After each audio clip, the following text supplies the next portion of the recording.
Assembleia de Deus, harmonia.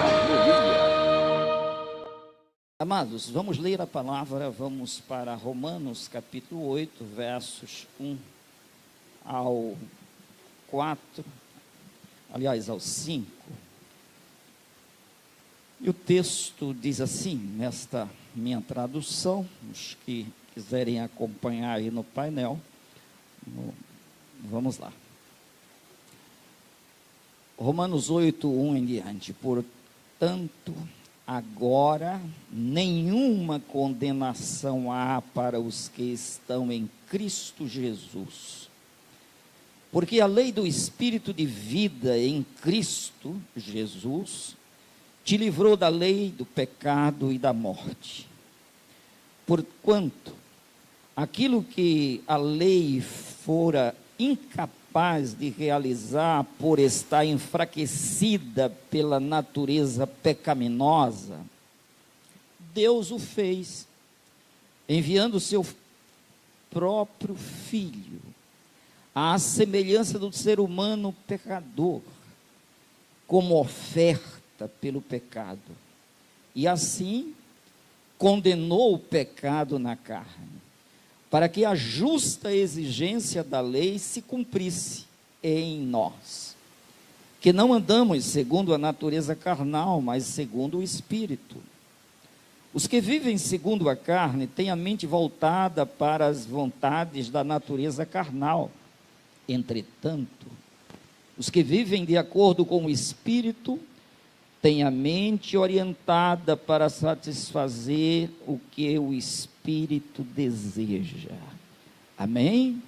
Tomem todos os assentos, vamos rapidamente refletir um pouquinho aqui. Bom, queridos, eu quero pedir uma atenção bem especial por parte de todos os que estão com seus aparelhos. Desliguem-nos para que a gente possa então remir o nosso tempo e concluir, porque o serviço da ceia ainda tem um espaço de tempo bem razoável.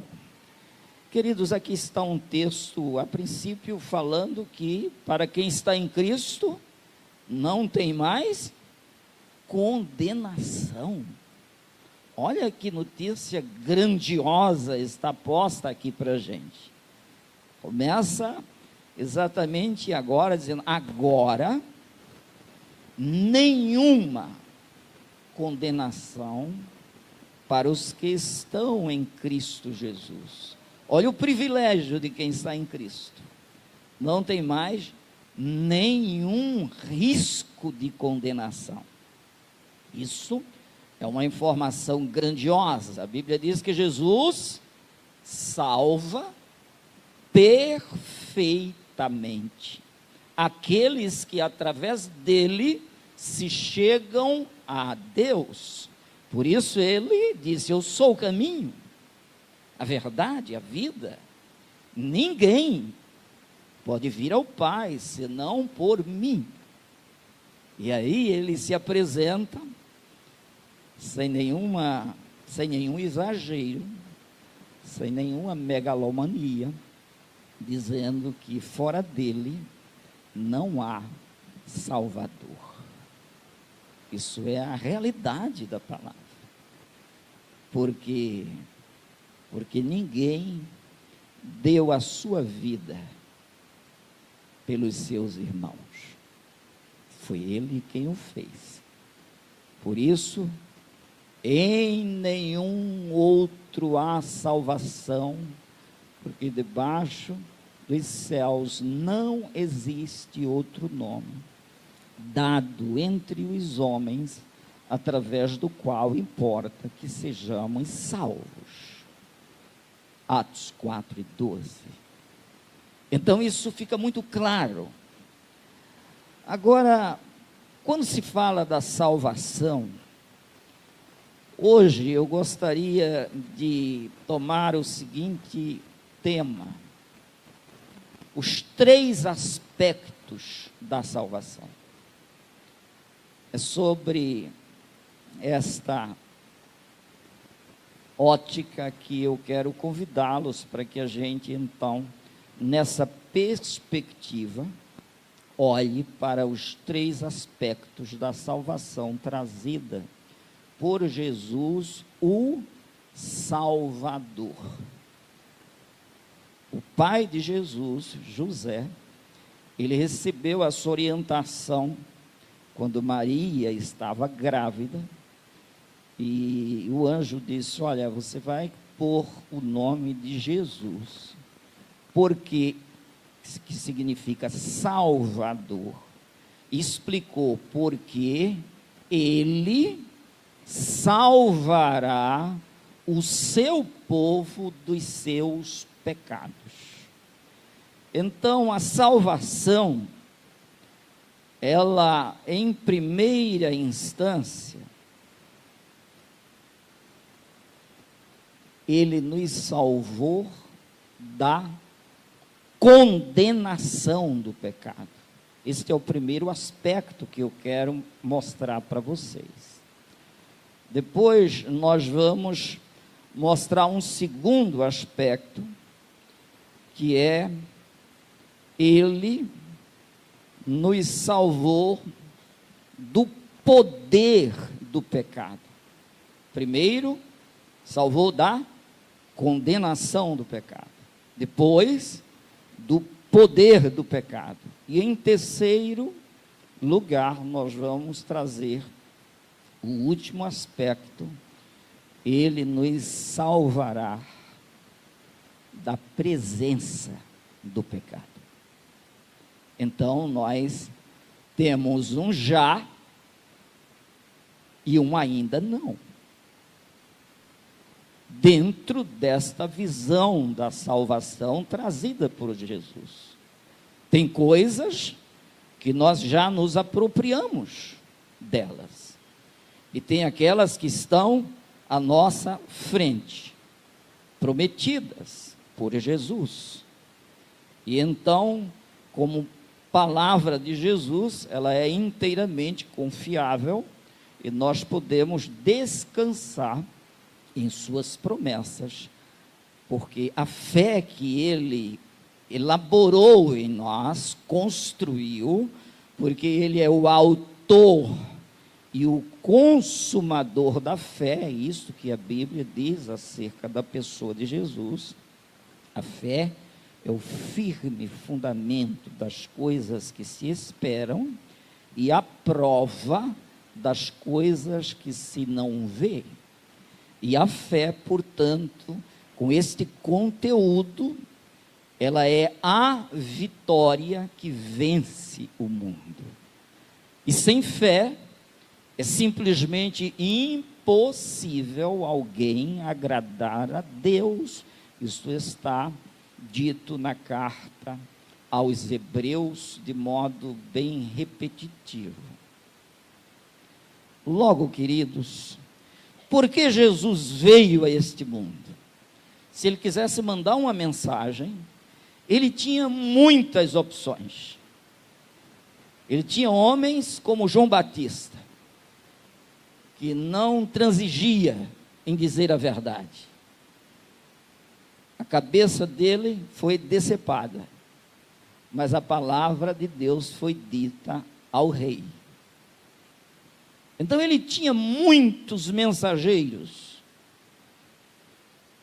Quando Jeremias disse: ah, Senhor, eu sou uma criança, ele disse: não diga que eu sou uma criança, porque onde quer que eu te mandar, irás, e o que eu quiser que você diga, você dirá. Então ele tem esse poder e tem N opções para falar, ensinar, trazer princípios para nós. O que não tinha era alguém justo, santo, puro, para morrer em nosso lugar. Isso não tinha assim. Não houve opção. Quando João teve a revelação, ele chegou a ver que houve um silêncio nos céus. Quando alguém perguntou quem é que vai, silenciou o céu, olha os céus em silêncio, e ele só chorava, porque não tinha ninguém digno de abrir o livro, desatar os seus 7 selos, até que depois de um período de silêncio, surgiu Jesus, o Cristo, e este é o único Salvador. Por que Salvador? Porque todos nós estávamos perdidos. Ele não veio senão para um mundo perdido. Diz a Bíblia que ele não encontrou um sequer justo. Um único não tinha. Um único. Chegou a dizer e repetiu: não há um sequer. E eu não vim para os sãos, eu vim para os doentes. Por quê? Porque doentes, todos nós. Você muitas vezes não se suporta, não é? Sim ou não? Quantas vezes você diz o que não deveria? Quantas vezes você olha para você e tem vergonha de você? Ou teve? Já teve. Ou tem algum perfeitinho aqui, uma almofadinha, que diga, eu estou fora dessa? Tem alguém? A Bíblia diz, se alguém disser, é mentiroso. Porque ele enquadrou todos debaixo do pecado, para usar de misericórdia para com todos. E é por isso que nós estamos aqui. A Bíblia diz, se não fosse as misericórdias do Senhor, não estaríamos aqui, não sobraria nenhum de nós. Então o que nós devemos carregar hoje no nosso peito é gratidão a Deus, porque Ele não desistiu da gente. Ele chegou a dizer na casa de Zaqueu, eu vim buscar e salvar os perdidos. Não foram os salvos, os ajustados, ele veio para um mundo perdido. Por causa disso, nada melhor para nós do que este Deus inclusivo, cheio de amor, de bondade, de carinho, de aconchego para a gente. Vocês já viram uma galinha guardando os pintinhos debaixo das asas? Ele disse, esse é o meu desejo com vocês. Quantas vezes eu quis proteger vocês e abrigá-los debaixo das minhas asas, da mesma forma que a galinha faz com os seus pintinhos, mas vocês não quiseram. Qual é o grande problema dessa geração? É que essa geração tem dado as costas para Deus, priorizando todas as demais coisas, quando Ele deve ser a prioridade de todos nós, amar a Deus acima de todas as coisas e pessoas. Este é o primeiro mandamento. Se você não é capaz de fazer o primeiro, não adianta vir oferecer para Deus 50% da tua vida, porque Ele não quer 50%, não dá para Ele aceitar 50%, você diz, eu vou dar 90%, Ele também não resolve, Ele quer você todo, diga amém, Ele quer a sua rendição, a sua entrega. Então, este é o Senhor nosso Deus, e nós todos estávamos perdidos. Tiago capítulo 1, verso 14 em diante diz assim, olha lá, Tiago 1 e 14, assim, cada um porém é tentado pelo próprio mau desejo, sendo por esse iludido e arrastado, olha lá, nosso mau desejo, iludido e arrastado. Em seguida, esse desejo, tendo concebido, faz nascer o pecado. E o pecado, após ter se consumado, gera a igreja, gera a morte. Meus amados irmãos, não vos permitais ser enganados. Enganados por quem? Pelos nossos maus desejos. A gente se corrompe e quer que Deus chegue e aplauda a gente todo corrompido. Não, ele veio cancelar o nosso pecado. E ele veio investir em nós, sabe o quê? Ele chega em nós e ele injeta em nós, ele potencializa a gente através do seu Espírito Santo, que vem habitar dentro de nós. E aí, com esta potência dentro de nós, a gente começa então a desfrutar da segurança de que nenhuma condenação existe agora para os que estão em Cristo Jesus. Que não são todos, porque nem todos querem. Ele veio para o que era seu, mas os seus não o receberam. Mas todos quantos o receberam, deu-lhes o poder de se tornarem filhos de Deus, aos que creem no seu nome. É isso aí. Olha o que a gente recebeu: o poder de nos tornarmos agora filhos de Deus. Por quê? Porque cremos neste Deus. Mas o pecado, quando ele é consumado, ele gera morte. Todos nós pecamos, todos condenados.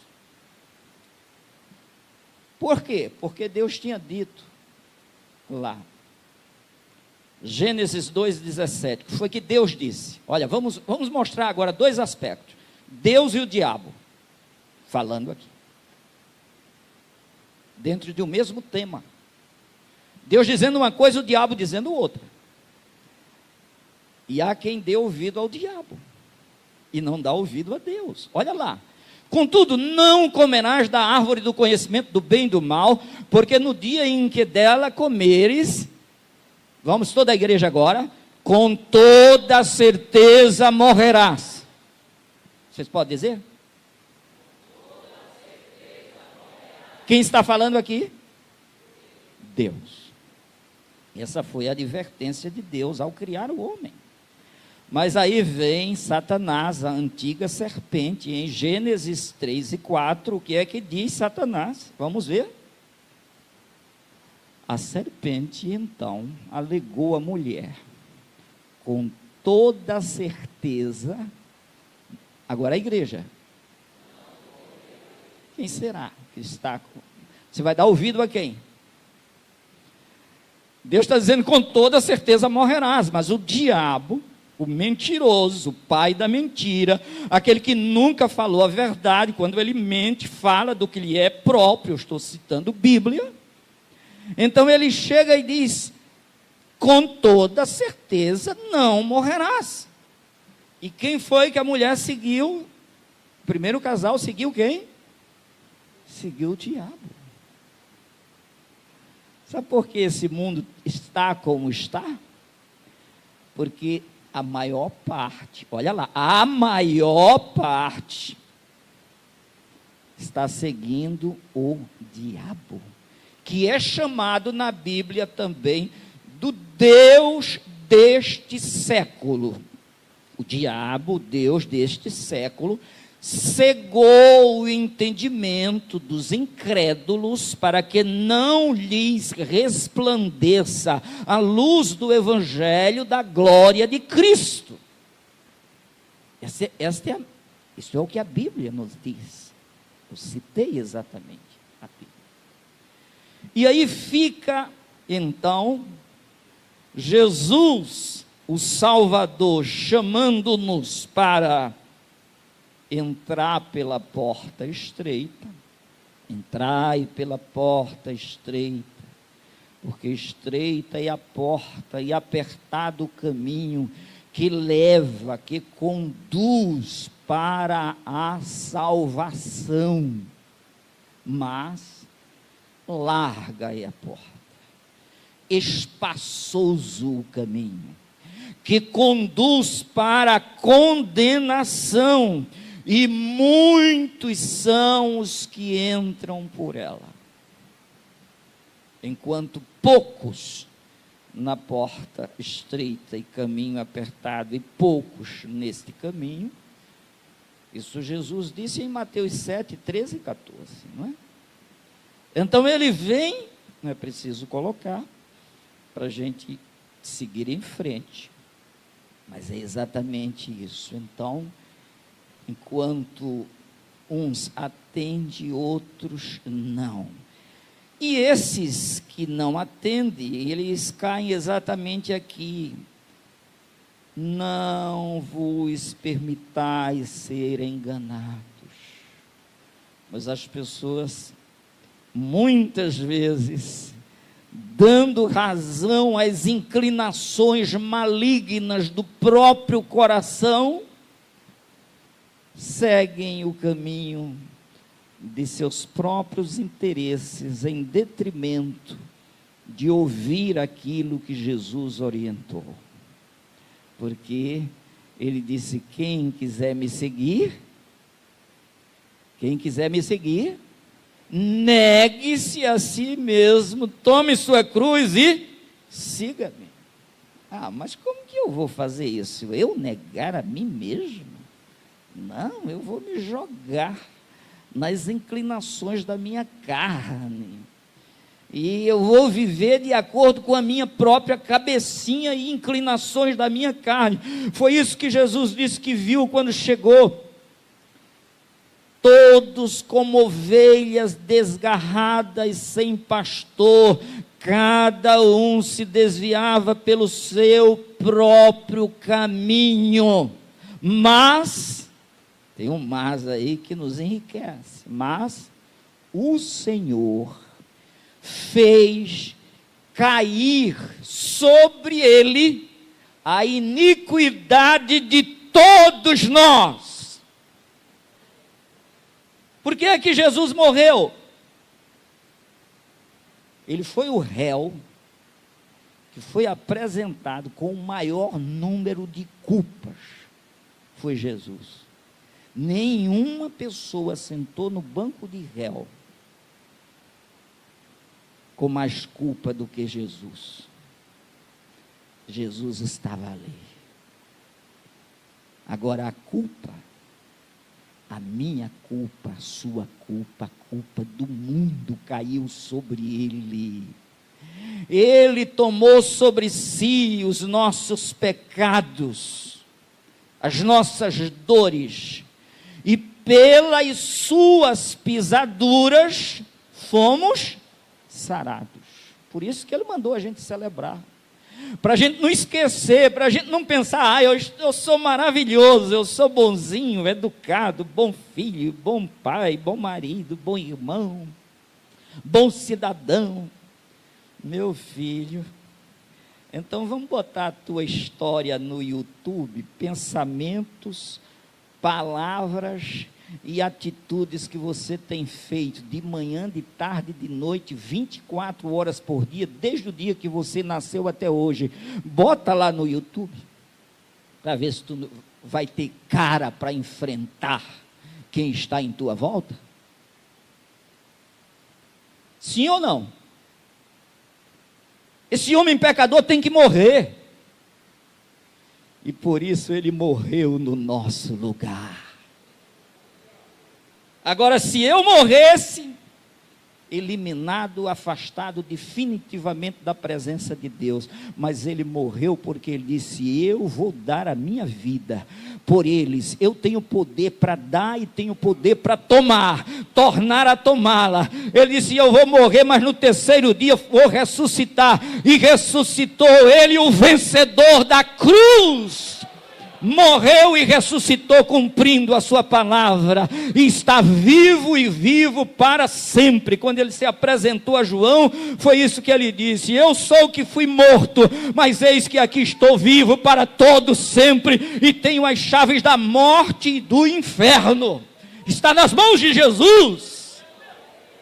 Você pensar que o diabo tem algum poder no inferno? Tem não. Ele é um escravo.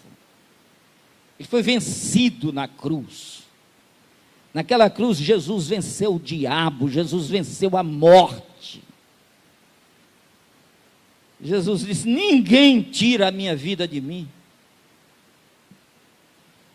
Quando Pilatos pensou que tinha poder sobre ele, disse: eu tenho poder, você fica aqui calado, porque o profeta Isaías tinha dito que ele seria como ovelha muda, levada ao matadouro, não abriria a sua boca, e ele ali sendo chicoteado, cercado de inimigos, via cruz, enfrentando toda a humilhação, e Pilatos vê que ele está em silêncio e o provoca, e diz: você não diz nada, eu tenho poder para lhe soltar, tenho poder para lhe matar, para lhe crucificar. Jesus olhou tranquilamente e disse: nenhum poder tu terias sobre mim, se do alto não te fosse concedido. O controle está nas mãos de Jesus. Quando tentaram evitar que ele fosse, ele disse: para essa hora eu vim, porque ele veio morrer no meu lugar e no seu lugar para nos salvar. E por isso nós vamos comer o pão, beber o vinho, lembrando que foi pela morte de Cristo que nós estamos hoje libertos dos nossos pecados. Por isso ele veio, primeiro aspecto, nos salvar da condenação do pecado, porque o pecado sendo consumado gera morte, nós pecamos, portanto condenados à morte. Mas aí ele vem. Por que ele veio? João 3, 16 ao 18, vamos ver rapidinho aí, por que foi que ele veio? Olha, porque Deus amou, começa logo com o amor de Deus, porque Deus amou o mundo de tal maneira que deu o seu Filho unigênito, para que todo aquele que nele crer, não pereça, mas tenha a vida eterna. Portanto, Deus enviou o seu Filho ao mundo, não para condenar o mundo, mas para que o mundo fosse salvo por meio dele. Glorifiquemos a Deus, porque ele veio salvar a gente, ele não veio condenar. Aí você diz: ele não veio condenar? Não. Como ele ia condenar o que já estava condenado? Precisava? Não precisava. Verso 18, na mesma sequência. Isso é mais claro do que o sol ao meio-dia. Olha, quem nele crê, não é condenado, mas quem não crê, será condenado. É isso? Já está. Ele veio para um mundo condenado, perdido. Então ou a gente entra nesse barco de salvação chamado Jesus, ou já estamos condenados. Não tem outra opção. Ele disse: comigo quem não ajunta espalha. Então não tem dois caminhos. Jesus falou do céu e do inferno, das trevas e da luz, da salvação e da condenação. Não tem para onde a gente dizer: não, eu vou buscar uma outra forma, ou então eu vou reencarnar, Ele disse: não existe ao homem, está determinado morrer uma única vez, vindo em seguida o juízo. Claro assim. objetivo assim.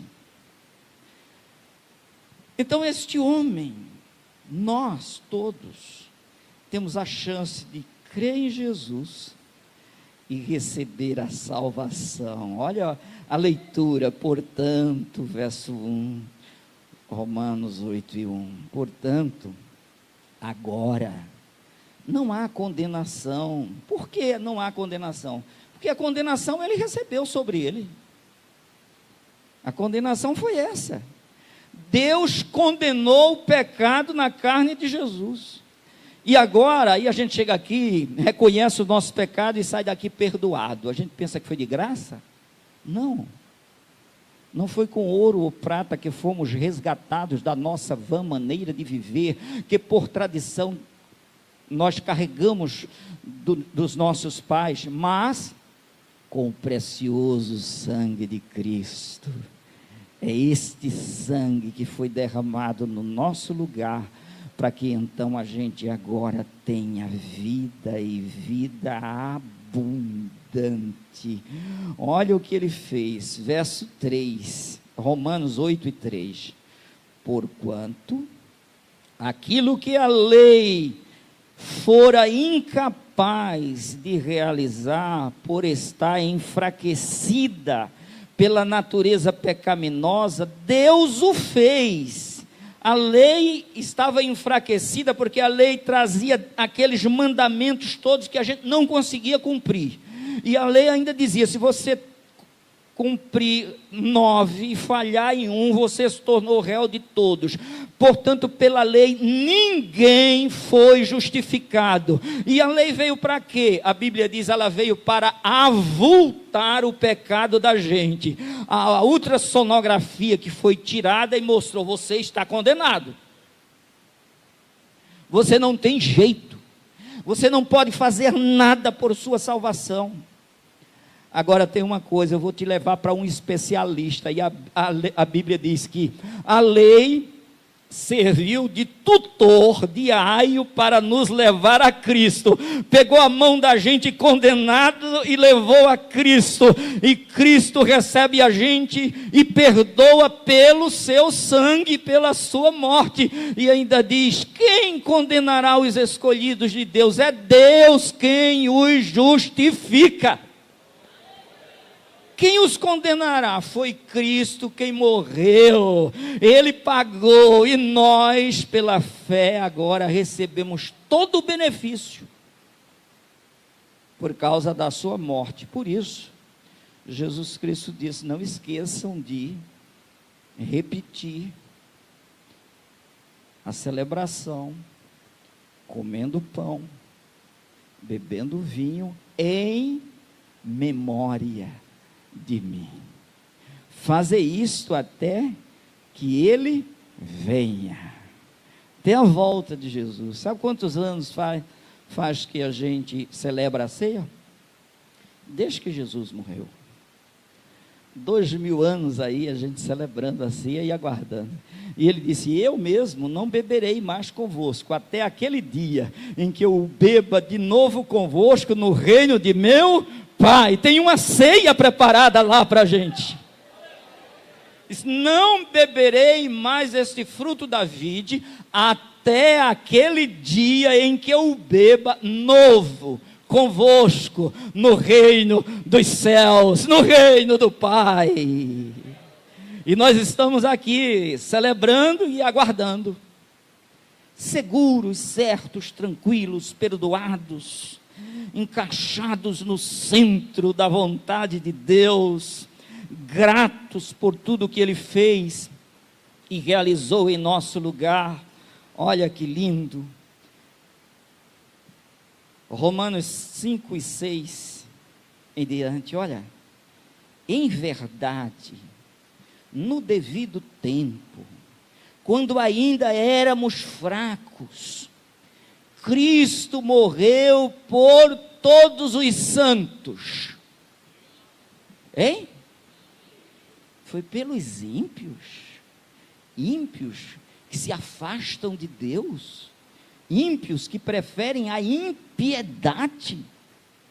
Sim, só tinha gente assim. Por isso que ele tinha que morrer, porque ninguém estava livre da condenação, e ele veio nos salvar dos nossos pecados, e o salário do pecado é a morte, por isso ele teve que pagar. Por isso que as últimas palavras dele, de braços abertos, cravado na cruz, foi: Pai, está pago, nas tuas mãos entrego o meu espírito. Ele realizou tudo e pagou. E a Bíblia diz que ele pegou a cédula que nos acusava com o meu pecado, com o teu pecado, com as minhas mentiras, com as tuas mentiras, com as nossas disfarçatez, com a nossa incredulidade, com os nossos empenhos em nos distanciar dele. Ele pagou tudo isso, e a Bíblia diz que ele pegou a cédula que nos acusava com o meu pecado e com o seu, ele rasgou e encravou na cruz, dizendo: está pago. Qual é o diabo que vai nos acusar agora? Ele pode mentir o dia todinho à nossa volta. A gente diz: aquele pecador inveterado, deliberado, aquele morreu. Como? Lá na cruz de Cristo. Queridos, olha que coisa linda. Em verdade, no devido tempo, quando ainda éramos fracos, pecadores, sem perguntar por ele, Cristo morreu por todos os ímpios. Verso 8 agora. Porém Deus comprova seu amor para conosco, pelo fato de ter Cristo morrido, em quê? Não foram os homens malignos que mataram Jesus, foram. Eles seguiram um fluxo da maldade deles, mas o plano de Deus é tão grande, é tão abrangente, é tão misterioso, que eles estavam cumprindo exatamente aquilo que Deus tinha visto, porque na tela dele, quando ele abre a tela, tem passado, presente e futuro. Ele é o Senhor do tempo. O tempo existe em Deus, e não Deus no tempo. Ele é o eterno, ele é o soberano, ele é o único.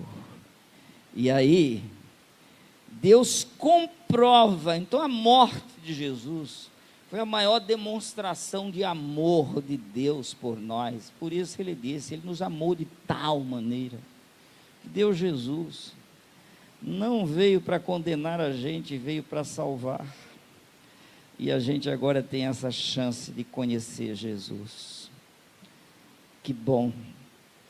Porém Deus comprova o seu amor para conosco pelo fato de ter Cristo morrido em nosso benefício, quando ainda andávamos no pecado, deliberados no pecado. Agora, como fomos justificados por seu sangue, a gente foi justificado. O que é justificado? A gente ficou justo, é ficado justo. Agora a gente, pecador miserável, justificados pelo sangue de Jesus, que foi derramado no lugar do nosso sangue. Era a gente que deveria ter morrido, mas a gente não ressuscitaria. E aí ele amou tanto, que deu o seu Filho unigênito, para que todo aquele que nele crê, não pereça, mas tenha 100 anos de vida com saúde, aqui fazendo todo o movimento, todo o exercício. Mas 100 anos tem fim. Ele diz: de que adianta você praticar tanto pilates e depois ir para o inferno? Vai chegar o momento final. Não adianta. Então, meu filho, de que adianta ganhar o mundo inteiro e perder sua alma? Cuida da tua alma precisa de Jesus. Aí sim, com Jesus no centro, Aí você vai bem. Na velhice ainda dará fruto, será viçoso e florescente. No dia que você for embora, você vai com um coração pacificado, sem pecado. Você vai entrar nos céus pelas portas, tranquilo, seguro, firmado. Então, ele vem aqui. Agora, como fomos justificados por seu sangue, muito mais ainda, por intermédio dele, seremos salvos da ira de Deus. A condenação passou, a ira já não existe mais. A ira foi derramada sobre Jesus, o castigo que nos traz a paz estava sobre ele, e pelas suas pisaduras fomos sarados. A Deus se agradou moê-lo. Então Deus se agradou moer Jesus. Sim, senhor. Na presciência de Deus, ele foi morto antes da fundação do mundo. Já havia cruz, já havia Jesus no plano da salvação. Isso está em Apocalipse 8. Aí a pessoa diz: eu não entendo muito essa questão. Se você procurar direitinho, você vai entender. Olha para você. Você pode entrar nos céus santo, como é, carregando toda a bagagem de pecado? Não. Você tem que nascer de novo. Como você nasce de novo? Vindo para Jesus, confessando que crê que Ele morreu no seu lugar, e então recebendo-o como seu Salvador. E agora a Bíblia diz, segundo aos Coríntios 5:17, aquele que está em Cristo é uma nova pessoa, é uma nova criatura, as coisas velhas ficaram para trás, e eis que tudo se fez novo. Agora esse novo homem perdoado, esse novo homem que crê, esse novo homem que não vai mais perecer, ele foi liberto da condenação do pecado, e portanto, agora liberto, ele disse: se o Filho vos libertar, verdadeiramente sereis livres, conhecereis a verdade, e a verdade vos libertará. É esta libertação agora que a gente recebeu. Aí eu poderia me estender aqui, mas o relógio já disse para, porque tem a ceia, e ainda você precisa de tocar nos dois últimos aspectos. Nós fomos salvos da condenação do pecado, não há mais condenação, não. Agora você está purificado pelo sangue de Jesus. A sua consciência agora está purificada. Hebreus 9:14, o que é que diz?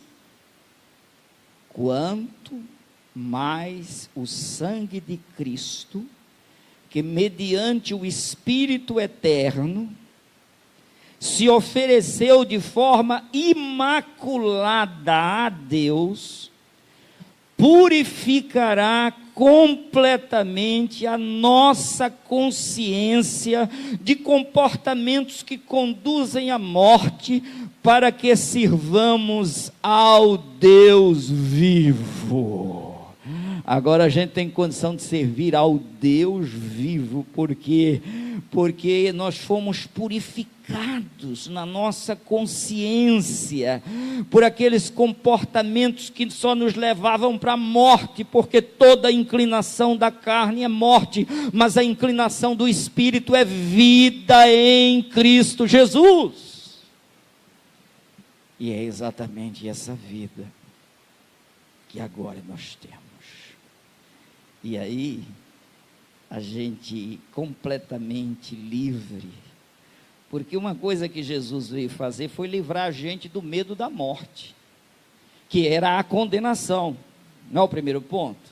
Ele nos livra da condenação do pecado, e na condenação do pecado estava a morte, e o povo com medo da morte. Mas olha o que diz Hebreus 2:15, foi que ele veio fazer na sua missão: e livrar-se todos os que ao longo de toda a vida estiveram escravizados pelo medo da morte.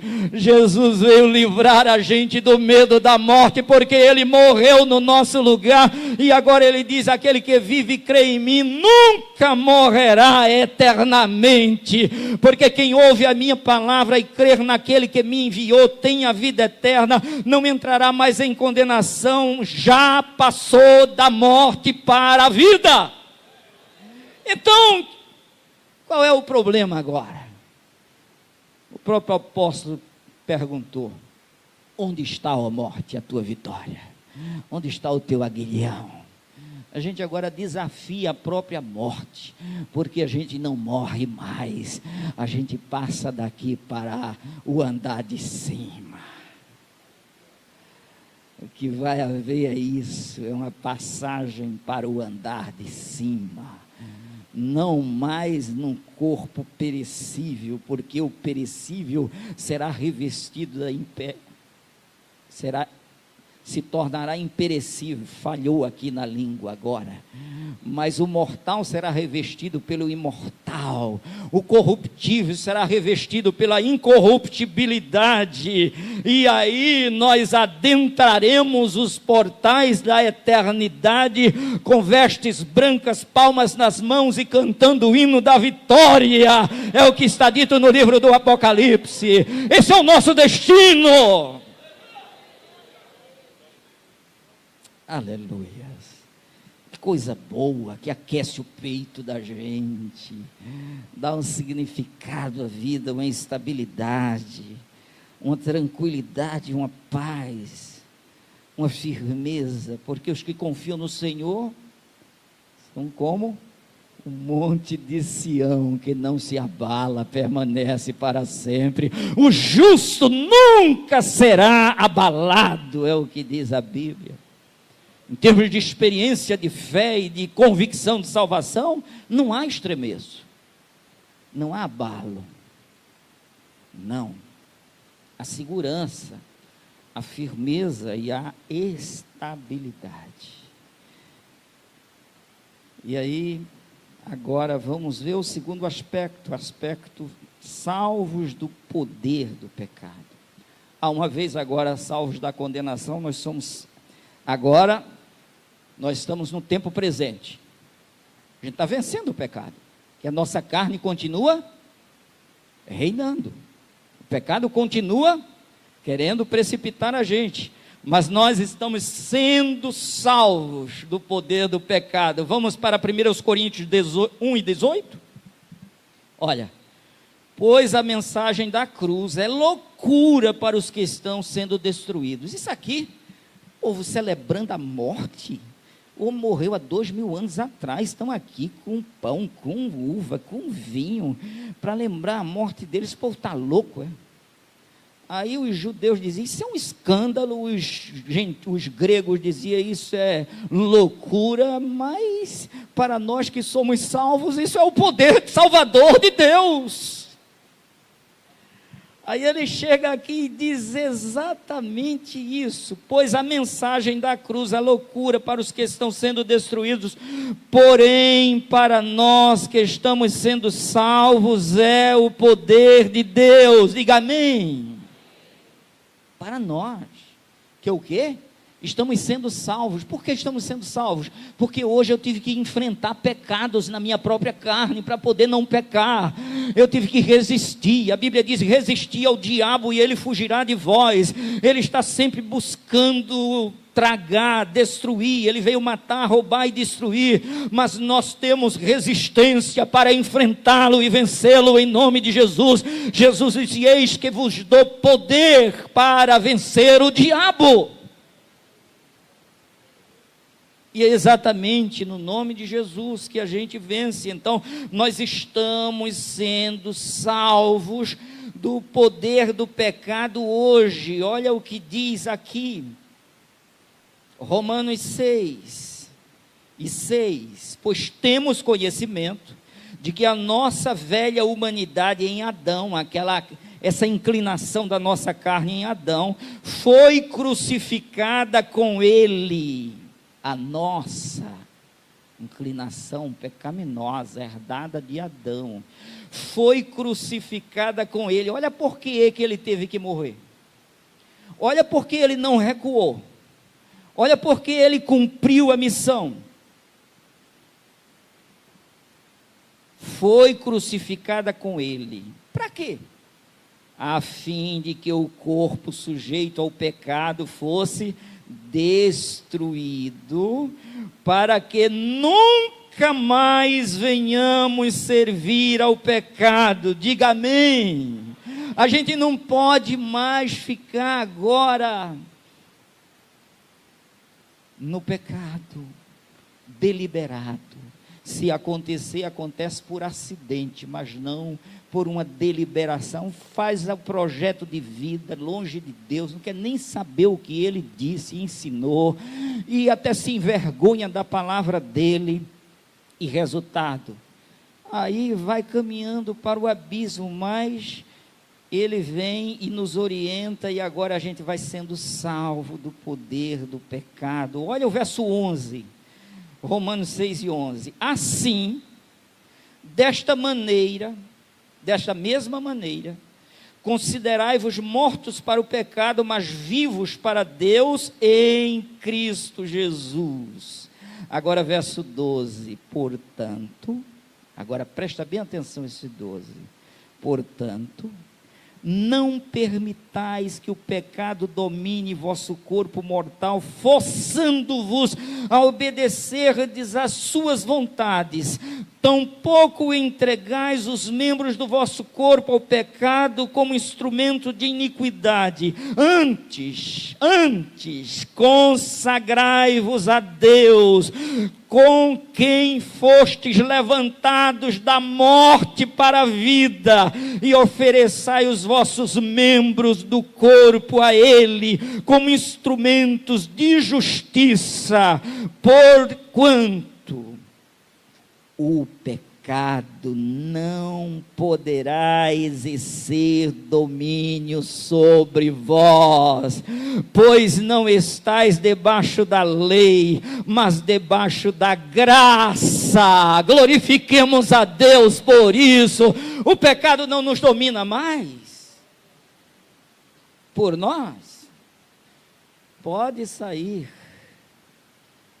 Se depender de nós, nós não iremos partir para a violência, para a mentira, para o roubo, para o engano. Não, ele não pode nos dominar. Então, olha lá, para a gente parar por aqui. O pecado, a condenação do pecado, nós já fomos salvos. Do poder do pecado que nós estamos vivendo hoje, nós estamos sendo salvos, vencendo. Agora vem uma promessa grandiosa, e com ela aqui não há tempo, mas eu quero concluir dizendo, olha, Ele nos salvará da presença do pecado. A gente vai sair desse mundo pecaminoso, viu? Ele já preparou a cidade santa. Ele virá nos buscar, nós não ficaremos aqui. Ele chegou a dizer, não é aqui o nosso descanso, ainda resta um repouso para o povo de Deus. Foi o que ele prometeu aos discípulos, quando disse, na casa de meu Pai tem muitas moradas, não fiquem preocupados, porque eu vou preparar-vos lugar, e quando eu for e preparar-vos lugar, virei outra vez e vos levarei para mim mesmo, para que aonde eu estiver, vocês estejam também. O nosso destino é eternamente com Cristo. A Bíblia descreve que a nossa recepção lá se dará na volta de Jesus com uma celebração, uma grande celebração, uma grande festa. É chuva, viu? Não é a volta dele ainda. Se for, a gente vai desaparecer num piscar de olhos. Se fosse a volta, a gente já ninguém mais nos veria aqui. A Bíblia diz que é uma infração de segundo, é como um piscar de olhos. Aqui é só uma demonstração do derramar das bênçãos dele sobre nós, porque ele também cuida da nossa alimentação. Isso é amor do Pai. Olha que lindo. Agora eu vou finalizar não há como a gente discorrer mais. 1 de João 3:2, olha lá. Amados, agora somos filhos de Deus, e ainda não se manifestou, olha o ainda mais, o já, a gente está vendo, mas tem uma coisa ainda aqui, olha, e ainda não se manifestou o que havemos de ser. Todavia, quando ele se manifestar, olha que coisa, seremos semelhantes a ele, pois o veremos como ele é, e todo o que tem nele essa plena confiança, purifica-se a si mesmo, assim como ele é puro. Diga amém. Então a gente luta pela nossa santidade, a gente luta para que os nossos pensamentos sejam os melhores, a gente resiste à pressão do pecado na nossa própria carne, a gente procura andar em espírito para satisfazer a vontade do Pai, a gente lê e relê a palavra de Deus como a gente recorre ao prato para nos alimentar, porque ela é pão, é água, é alimento, é vida, e a gente vai se alimentando desta palavra, porque agora, olha, por enquanto, é somente um reflexo que a gente está vendo, porque tem coisa grandiosa para vir. 1 Coríntios 13:12, agora, portanto, enxergamos apenas um reflexo obscuro, como em um material polido, não é nem um espelho, é um material polido. Entretanto, haverá o dia em que o veremos face a face. Hoje conheço em parte, então conhecerei perfeitamente, da mesma maneira como plenamente sou conhecido. Diga amém. Então ele vai nos livrar da presença do pecado. No céu não entra pecado, fadiga, tristeza nem dor, não há coração quebrantado, pois todos são cheios de amor. Vou parar por aqui para não pagar mico. O maestro já disse para mim que seria melhor pregar, não é? Vou seguir o seu conselho. Meus queridos, olha que lindo o que está para vir, para a gente encerrar aqui. Apocalipse 21:1. Então vi novo céu e nova terra, pois o primeiro céu e a primeira terra haviam passado, e o mar já não existia. Vi também a cidade santa, a Nova Jerusalém, que descia dos céus, da parte de Deus, adornada como a linda noiva para o seu esposo amado. E ouvi uma forte voz, que procedia do trono, e declarava: eis que o tabernáculo de Deus agora está entre os homens, com os quais ele habitará, eles serão o seu povo, e o próprio Deus viverá com eles e será o seu Deus. Ele lhes enxugará dos olhos toda lágrima, não haverá mais morte, nem pranto, nem lamento, nem dor, porquanto a antiga ordem está encerrada. Aquele que está assentado no trono afirmou: eis que faço nova todas as coisas, e acrescentou: escreve isto, pois estas palavras são verdadeiras e absolutamente dignas de confiança. E declarou-me ainda: tudo está realizado. Eu sou o Alfa e o Ômega, o princípio e o fim. E todos quanto tiverem sedes, lhes darei de beber graciosamente da fonte da água da vida. nós bebemos dessa água. Se você ainda não bebeu, venha para Cristo, porque Ele está te chamando, dizendo: vinde a mim todos que são cansados e sobrecarregados, e eu vos aliviarei. Amém?